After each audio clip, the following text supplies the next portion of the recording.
Alors, Bessi Ata Dishmaya, Bezrat Hashem, on continue, on veut parler un peu de la paracha. Bon, parachat Pinchas, Pinchas qui a fait le maasé extraordinaire d'apaiser la colère, d'Akadosh Baruch Hu contre Am Israël, parce qu'ils avaient fait le Issour de Gilo et Arayot, comme on voit dans la fin de la paracha de Balak. Mais avant ça, avant de parler de Pinchas, je vais parler maintenant par rapport à la période qu'on va commencer dans 2 jours. C'est jeudi, ça va commencer le 17 Tammuz, ça va s'appeler Ben Hametzarim. C'est une période de 21 jours. Et c'est incroyable parce que la majorité des années, cette période-là, des 21 jours, qui s'appelle Ben Hametzarim. Ben Hametzarim. Comme il dit le passage, Gol Rotfea Isigua Ben Hametzarim. C'est une période de 21 jours. Et la majorité des années, cette période va commencer à la parachat Pinchas. C'est-à-dire que c'est des jours, Shebaim Tzivu Otanu Chazal Itabel al Churban Bet Hamikdash Vegalut Ashrina. C'est-à-dire ces 21 jours-là, c'est des jours où Chachamim ils nous ont demandé, nous ont ordonné de s'endeuiller sur le Bet Hamikdash qu'on n'a pas pendant les 21 jours. Et ces 21 jours, ils commencent le 17 Tammuz. Et donc ce 17 Tammuz, cette période, elle commence toujours aux alentours de la paracha de Pinchas. Et il dit, et aussi c'est une période pendant ces 21 jours qu'on doit prier. L'itpalel al-binyan bet hamikdash ashlishi, qu'on doit prier pour le 3e bet hamikdash, vekibutz nitre Israël alidé Mashiach ben David, et aussi pour prier au Mashiach ben David, yoter mikol yemot hashana, plus que toute l'année. C'est-à-dire que plus que toute l'année, c'est des jours, autant où c'est des jours difficiles de rigueur, parce qu'il y a eu la destruction du Beth Amikdash. D'abord, il y a eu l'encerclement de Yerushalayim. Il y a eu les ennemis qui nous ont entourés. Et finalement, la destruction du Beth Amikdash à Tisha B'Av. Mais tout ça a commencé le 17 Tammuz. Donc, c'est 3 semaines où c'est des jours de rigueur. Et autant que c'est des jours de rigueur, on peut s'élever spirituellement. Parce que là, parce qu'autant où il y a la rigueur, et donc il y a eu la main d'Hachem qui a frappé, c'est-à-dire qui nous a emmenés en galoute, en exil, et qui a détruit le Beth Amikdash. Donc c'est une période où il y a quand même un certain dévoilement divin dans ces 3 jours. Dans ces 3 jours qu'on va voir un peu leur importance. C'est pour ça que je voulais en parler. Je voulais en parler maintenant parce que c'est la période qui commence. Elle commence le 17 Tammuz. Et il te dit que les Chachamim, les Mefarshim, ils disent que les Atid Lavo, la Géoula, au temps de la Géoula, au temps de la rédemption finale, Az Shiva Azar Betamuz Yom Rishon Shel Chag. C'est-à-dire que le 17 Tammuz va être un Yom Tov pendant la rédemption.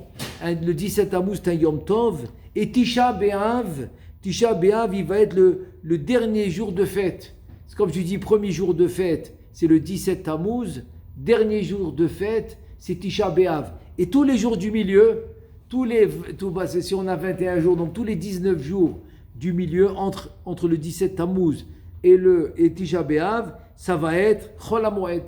Donc voilà, c'est une période vraiment qui va les Atid Lavo, à la rédemption, elle va être vraiment très élevée comme période. C'est-à-dire c'est 21 jours de fête. Premier jour Yom Tov, c'est le 17 Tammuz. Dernier jour de Yom Tov, c'est Tisha B'Av. Tous les 19 jours du milieu, c'est Chol HaMoed. Veine, Amur Chazal She'akavana Shebekavana Sibev HaKadosh Baruch Hu Sheparashat Pinchas Tachul Berov Hashanim Bitrilat Yemei Ben Hametzarim. Maintenant, il te dit qu'il y a quand même une allusion. Pourquoi Chachamim, ils ont fait en sorte que la paracha de Pinchas, elle va tomber tout le temps au début de cette période des 21 jours de Ben Hametzarim. Il te dit pourquoi? Kedei lechazek otanu davka beyamim elu, pour qu'on puisse avoir du courage et des forces dans cette période-là des 3 semaines. Sheine od me'ad niske l'idgalut agdola shel Pinchas ben Elazar ben Aaron HaKohen shezacha liot Eliyahu Hanavi zachor letov. Te dit bientôt on aura le dévoilement de Pinchas ben Elazar ben Aaron HaKohen qui a mérité d'être Eliyahu Hanavi. C'est au temps de Yiftach à Giladi. Son nom a changé de Pinchas parce qu'il est resté vivant jusqu'au temps de Yiftach à Giladi, et là son nom il a changé. De Pinchas il est passé à Eliyahu. Donc, Ine Yavo, Eliyahu Navi va venir nous annoncer la rédemption. Donc, bientôt, on aura le dévoilement de Pinchas qui est Eliyahu Navi. Ve'atid levaser lanu ala geoula atida, et donc il va nous donner la nouvelle de la rédemption finale. Et comme le pasuk qui dit, Ine anochi sholeach lachem et Eliyahu Navi. Voilà, je vais vous envoyer, comme ce pasuk qui dit dans le Navi, je vais vous envoyer Eliyahu Navi, c'est Eliyahu, lifne bo yom Hashem agadol ve'anora. Donc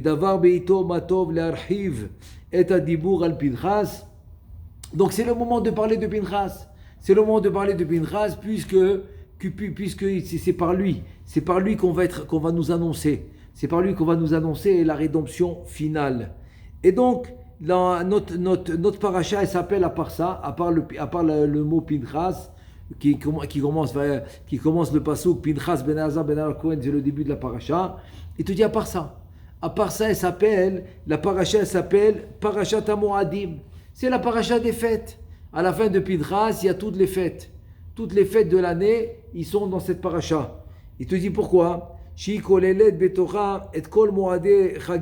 Donc elle inclut en elle, cette paracha, toutes les fêtes de Am Israël. Et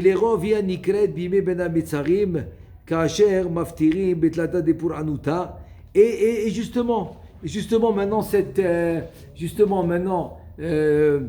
paracha elle va toujours être lue au début de Ben HaMetzarim, que là on va commencer on va commencer les trois, ce qu'on appelle Tlata de Pur Anuta, c'est-à-dire qu'on a comme ça dans les Haftarot, on va commencer maintenant trois Haftarot qui s'appellent Tlata de Pur Anuta et Sheva. Et Sheva de Nechamata. Ça va être les 7. En deux mots, c'est 10. C'est en fait c'est 10 haftarot qui vont jamais bouger, qui vont rester toujours la même chose. 10 haftarot et jusqu'à Rosh Hashanah, parce qu'après la 11e, ça va être Parashat Tshuva. Et donc voilà. Là, maintenant les trois de Pur Anuta, ils commencent. La période 17 Tammuz. Le premier Shabbat qui va tomber juste après le 17 Tammuz. Et tu as les 7 des Nechamata qui vont commencer le Shabbat juste après Tisha B'Av. 7 semaines ça va être. 7 semaines, 7 haftarot. Même s'il y a n'importe quoi, on ne change pas les haftarot, on les laisse. Et bon, on a un siman. On a un siman des Pur Anuta, des 3 haftarot, c'est un siman. Le siman c'est Dashah, c'est 3 lettres. Dalet, Shin, Re, Chet. Et c'est quoi ces 3 lettres? Alors, le premier, c'est Divré. Divré, c'est comme ça qu'elle commence la Haftara. La deuxième, c'est Shim'u. Et la troisième, c'est Chazon. C'est le début de chaque Haftara. Et Shiva de Nechamata, c'est Noah Arkash. Alors, la première, c'est Nahamu. Nun, c'est Nahamu. Nahamu. Ensuite, le Vav. Vatomer Tzion. Ensuite, le Ain, c'est Ania, c'est la troisième. Aleph, c'est la quatrième. Ania Sohara, Sohara, c'est la troisième. La quatrième, c'est Anochi. Anochi. Et donc, la cinquième, qui est le ré, c'est Roni Akara. La sixième, c'est le Kouf. Le Kouf, c'est Koumi Ori. Et la septième, c'est le Shin. Sos, Assis, Sos, Assis. Sos, Assis, voilà, ça fait combien? Ça fait 1, 2, 3, 4, 5, 6. Ah, et la dernière, c'est Dorshe Hashem. Comme ça s'appelle, Dirshu, pardon. Dirshu Hashem beimatseo kerao biyoto karov. C'est Dirshu Hashem. Et après, finalement, juste après, on aura, après Rosh Hashanah, et donc on aura la Haftara de Shuva Israël.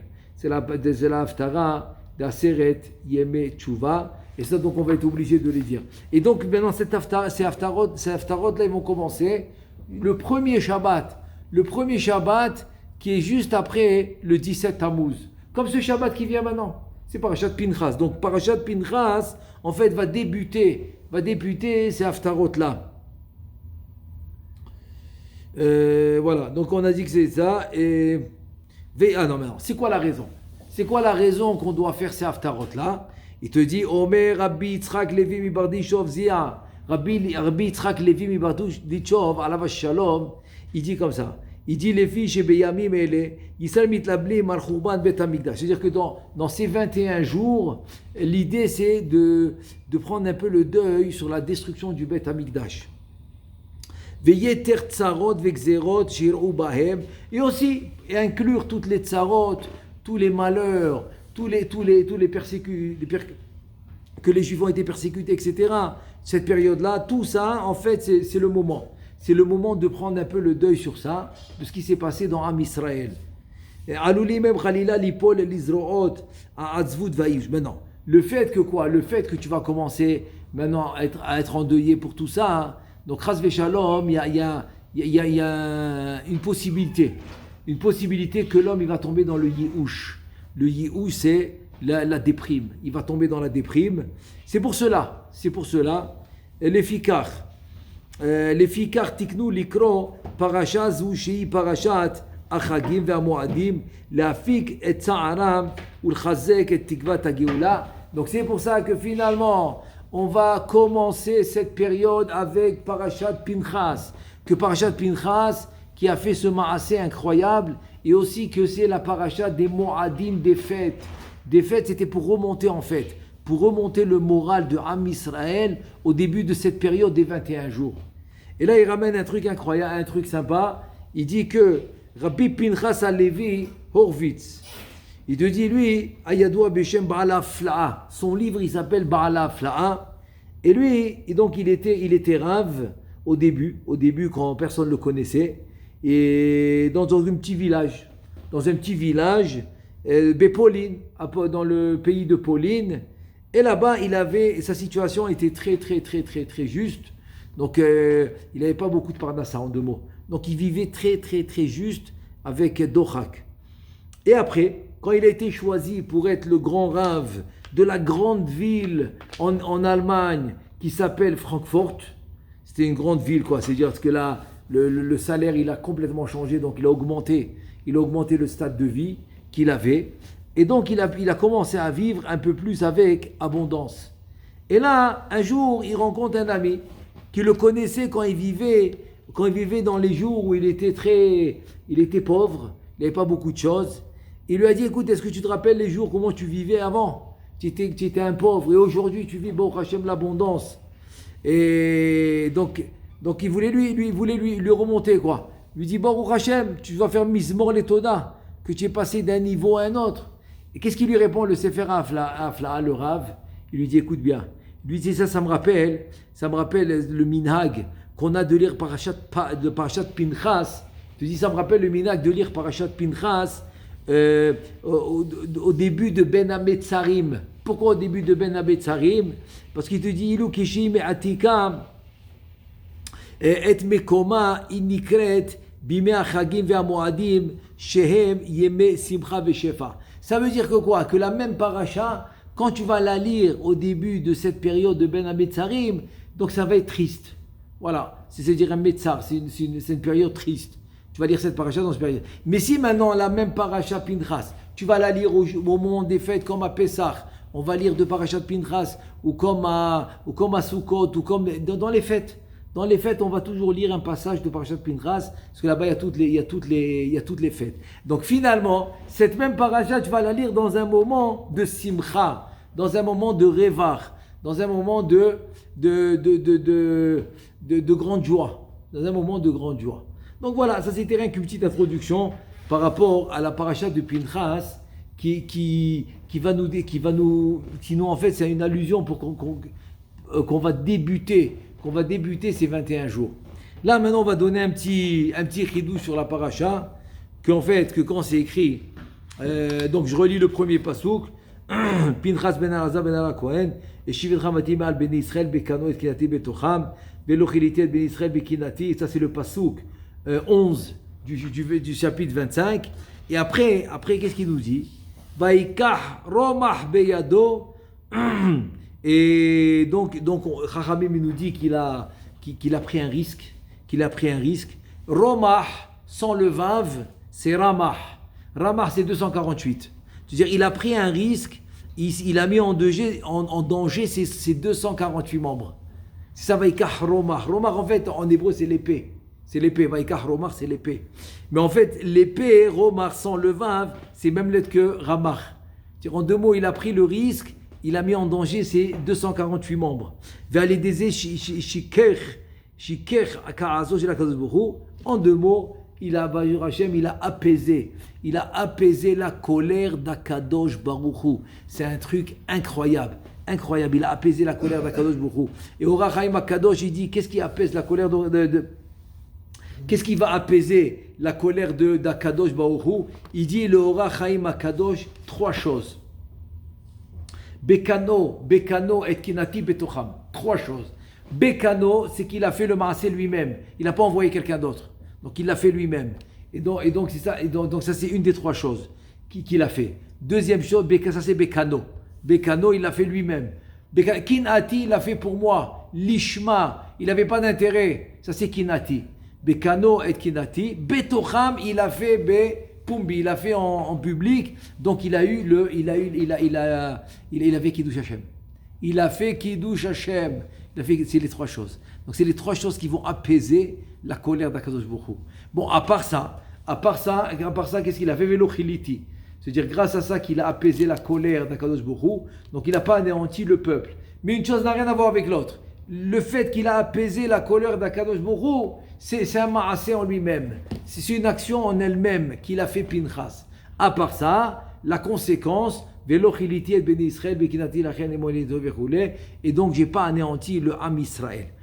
Et là maintenant, il vient avec son remar, qui est un remède de Ramar, qu'il a mis en danger ses 248 membres.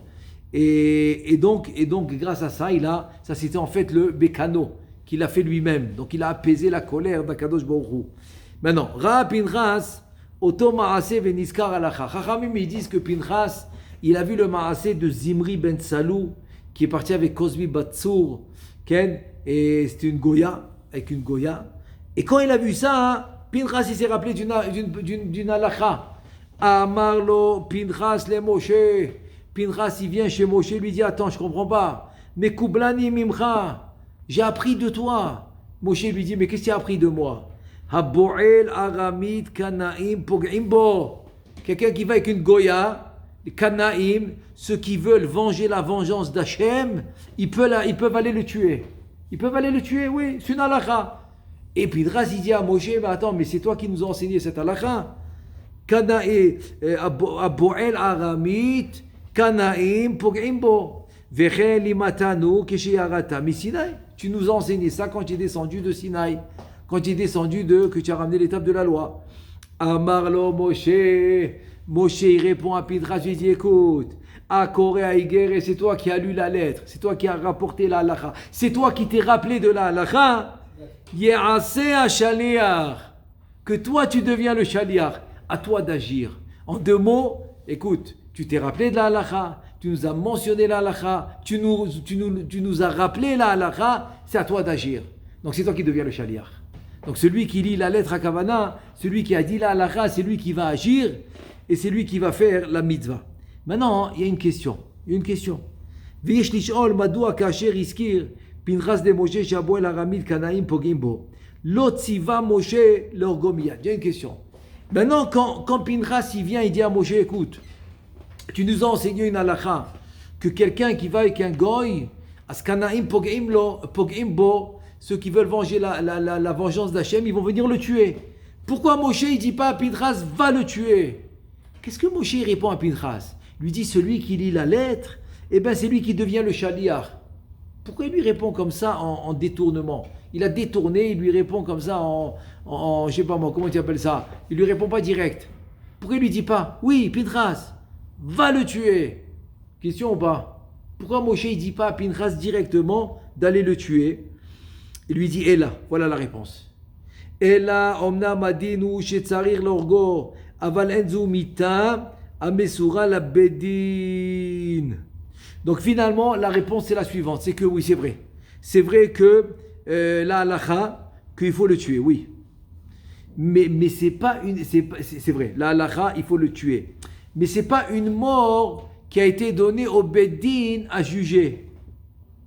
Donc Moshe, en tant que Dayan, en tant que Meler, en tant que dirigeant, il ne peut pas lui dire d'aller tuer.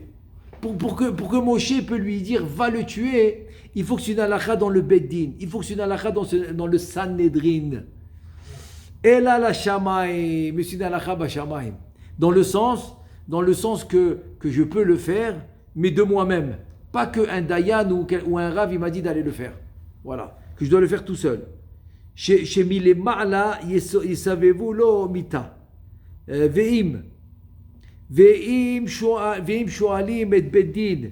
Emrak onim kanaim pog'im bo.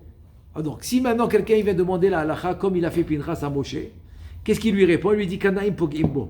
Abou el-Aramid, kanaim pog'im bo, ça qu'on lui dit. Les kanaim, ils peuvent aller le tuer. Mais il ne lui dit pas va le tuer, il ne lui donne pas un tzivouille. Si ce n'est pas une halakha dans le Beddin ou dans le Sanhedrin, donc il ne peut pas lui dire va le tuer. Mais il peut lui dire ouais, la halakha c'est que Kanaïm, ceux qui veulent venger la vengeance d'Hachem, ils peuvent aller le tuer. Et tu dis Ratzal Omar Shim Kanaïm it Kanaïm, Kinat Hachem Tsevaot Verotzim la Asot Kiddush Hachem, Yecholim Leorgo. En deux mots, celui qui veut faire la vengeance d'Hachem, il peut aller le tuer. Mais moi, en tant que Dayan, je ne peux pas lui dire va le tuer. Veillefjar le orgo et la bishaat maase mamaj. Attends, mais il y a des conditions. Il y a des conditions. Je ne peux pas lui dire de le tuer. Mais même si lui veut aller le tuer, il doit respecter les conditions. Il doit le tuer pendant l'action. Pendant l'action que Zibri Ben Salou il est en train de faire avec Kozbi Batsou. En pleine action, ils doivent le tuer. Vehi sha'a ktsaram me'od vehi malchu umatz'u shepiresh Yefchar ve'en reshut l'orgo. C'est-à-dire, attends, le temps il est très peu. C'est-à-dire, il doit arriver au moment bidiouk où l'homme il est en train de faire l'action mamash, en plein. C'est un laps de temps qui est très, très court. Oui, c'est le seul moment qu'il a. Et si maintenant, il vient quand ils ont fini, l'homme et la femme, ils ont fini l'action, il ne peut plus le tuer. Et s'il le tue à ce moment-là, c'est un meurtrier.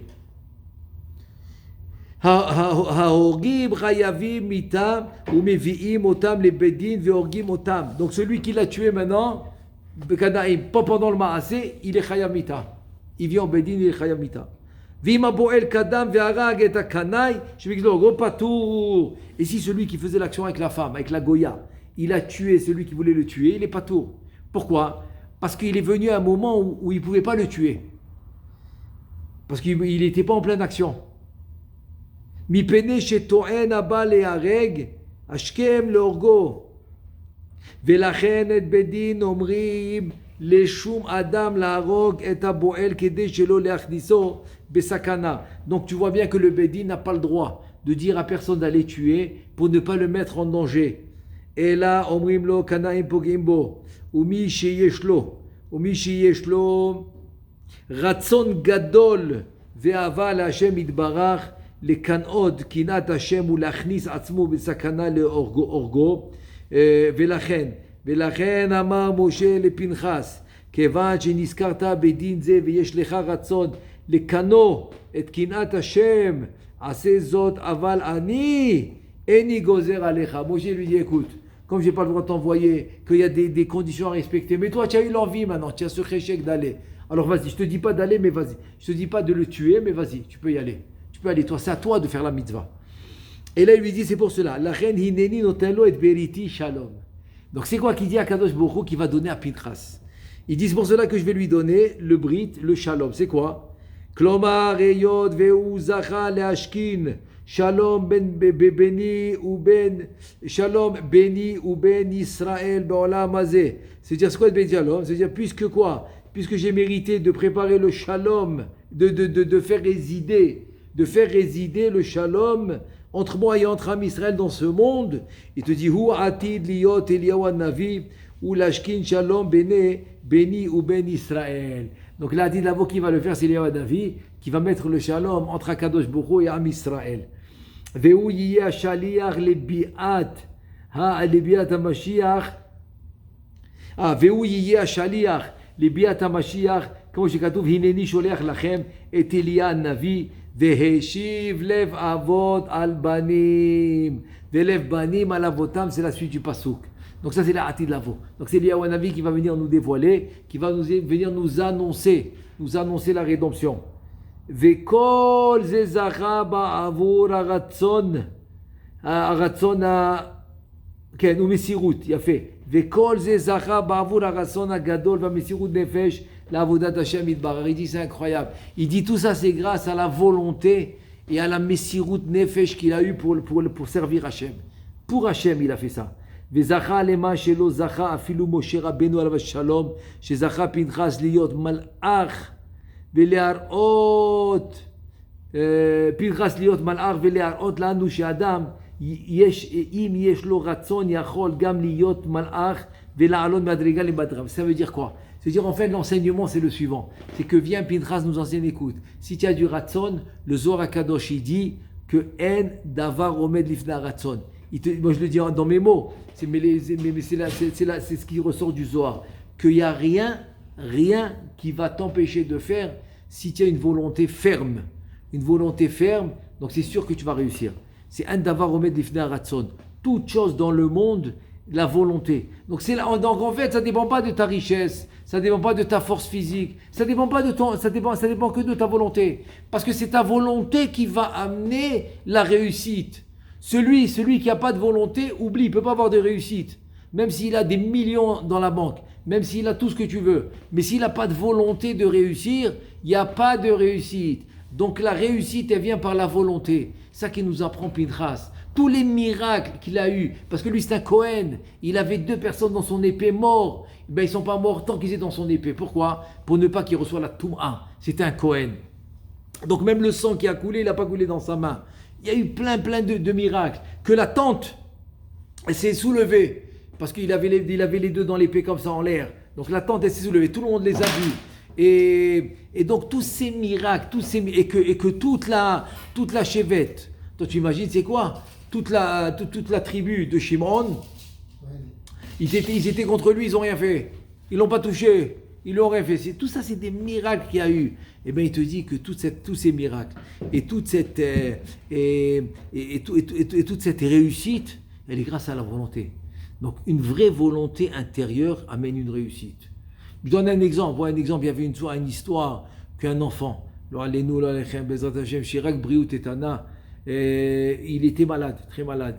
Et donc il a commencé à perdre des cheveux. Et voilà un jour que son père, il vient pour lui dire bonne nuit. Et il écoute, il n'est pas rentré dans la chambre, il l'écoute en train de prier. Et il demande à Kadosh Baruch Hu, s'il te plaît, cette maladie, parce qu'il faisait comment il appelle ça, les traitements là, avec la chimio. La chimio, ça fait perdre les cheveux.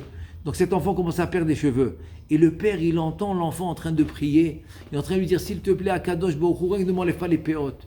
Ne m'enlève pas les péotes. Je veux avoir l'air d'un juif, s'il te plaît.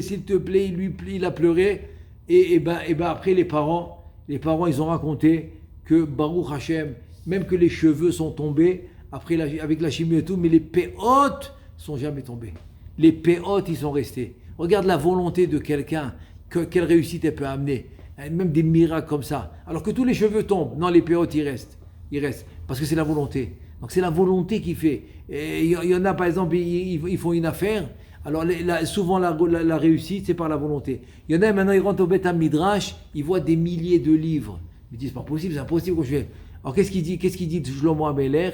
Lev Chacham limino, velev Ksil lismolo. Le cœur du Chacham, il est à droite. Le cœur du bête, il est à gauche. Tu as déjà vu ça? Demande n'importe quel auteur, mais ça va pas ou quoi? Le cœur, il est dans la même place pour tout le monde. Alors mon Rav, Alav Shalom, il expliquait le passage comme ça. Il dit, Lev Chacham bimino. Quand tu prends un livre, le Chacham, il regarde à droite. Combien de pages il a étudié? Ouais, je parle d'un livre qui est écrit en hébreu, oui. Donc tu regardes à droite, combien de pages il a étudié, il est content. Waouh, voilà encore une page qu'il a étudié, il est content. Ça c'est le Chacham, et c'est comme ça qu'il avance. Grâce à sa volonté, c'est comme ça qu'il arrive à avancer dans l'étude. Le tipèche, le bête, qu'est-ce qu'il fait? Il regarde à gauche. Quand il vient d'ouvrir le livre, il regarde à gauche toutes les pages qui lui restent. Tu dis quoi?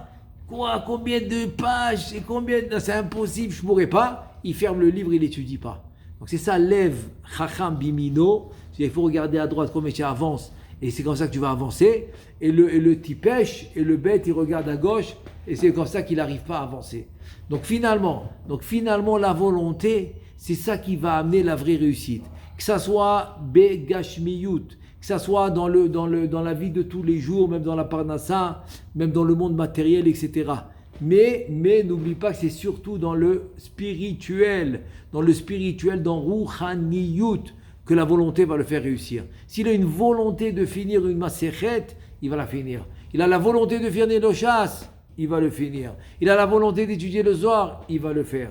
Même si maintenant il ne comprend rien, même si maintenant ça a l'air impossible. Combien de personnes, ils ont vu des choses impossibles, comme le Rav Shalom, le Rav Yosef Shlomo, Rav Shlomo Yosef Kahanaman Rav Shalom, quand il est venu après la Deuxième Guerre mondiale en Israël, et qu'il a dit il va ouvrir une yeshiva qui va avoir 1000 étudiants, tout le monde a rigolé de lui. Mais attends que tu prends 100 étudiants, tu me parles de 1000, de quoi tu parles? Il a dit non, vous allez voir, il avait le ratson, il avait cette volonté. Donc il a construit la yeshiva de Ponovitch, énorme, et Baruch Hashem, pas moins que 1000 étudiants. Voilà, depuis tu comprends, donc c'est la volonté. C'est la volonté qui va faire, qui va faire la... Même des fois tu as envie d'aider quelqu'un, et tu n'as pas de quoi le faire, et bien Kadosh Baruch Hu va te donner. Si tu as la volonté de le faire, il va te donner la possibilité de l'aider.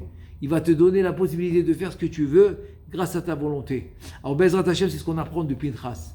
Donc c'est pour cela que Bezrat Hashem Itbarach, qu'on soit zoché, Bezrat Hashem, d'accomplir ce message que Pinchas nous enseigne, c'est que quoi qu'il arrive, ne jamais regarder ne jamais regarder la partie comme déjà échouée. Jamais.